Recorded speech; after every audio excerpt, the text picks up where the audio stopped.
What's up, everybody? I'm Damon Hatfield, and in today's fix of entertainment news, Flash actor Michael Shannon's return to the role of General Zod left him missing the Snyder days. Miles Morales and Gwen Stacy are cleaning up at every box office in the SpiderVerse, and James Gunn may be giving a superhero team from DC Comics their big screen debut in Superman Legacy.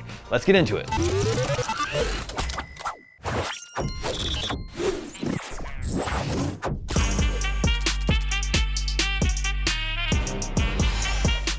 Michael Shannon first played Superman's nemesis General Zod in 2013's Man of Steel, and from what he says about returning to the role for The Flash, he much preferred his time with the character the first time around. At some point in The Flash, Barry Allen winds up time traveling back to the events of the first DCEU movie, which puts him into opposition with the Kryptonian warlord who, at that point, is trying to remake Krypton on Earth. In an interview with Collider, Shannon compared how Man of Steel and The Flash focus on Zod's motivations. He said, "Yeah, I'm not gonna lie, it wasn't quite satisfying for me as an actor. These multiverse movies are like somebody playing with action figures. It's like, here's this person, here's that person, and they're fighting. It's not quite the in-depth character study that I honestly felt Man of Steel was. Whether people think that's crazy or not, I don't even care. I really felt like Man of Steel was actually a pretty sophisticated story. I feel like The Flash is too, but it's not Zod's story. I'm basically there to present a challenge." So, while Man of Steel took time to explore Zod's motivations for opposing Superman and attacking Earth, The Flash seems like it's using the character more as an obstacle for Barry Allen. It sounds like Shannon at least accepts that his function in the movie is to serve Barry's story, as he went on to praise the challenging tightrope that star Ezra Miller had to walk with their performance in order to ground what's promising to be a big reset for DC movie canon. We'll see whether Michael Shannon's Zod is truly unsatisfying in The Flash when it hits theaters later this week.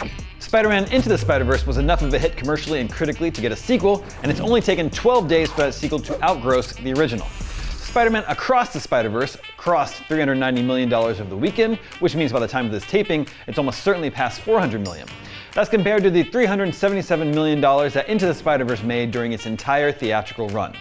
That makes it Sony's best performing animated movie, but with Across the Spider-Verse losing out to Transformers Rise of the Beasts at the box office over the weekend, it'll be an uphill battle for it to dethrone the #1 Spidey film of all time. That's Spider-Man No Way Home, which webbed up $1.9 billion, and it only needed 3 Spider-Men to do it. Across the Spider-Verse is the first of a 2-part animated epic, which will conclude with Beyond the Spider-Verse, coming out in March of next year. Will we see live-action Tobey Maguire, Andrew Garfield, and Tom Holland join their animated Spider counterparts for the finale? Almost certainly, unless Sony and Marvel hate money.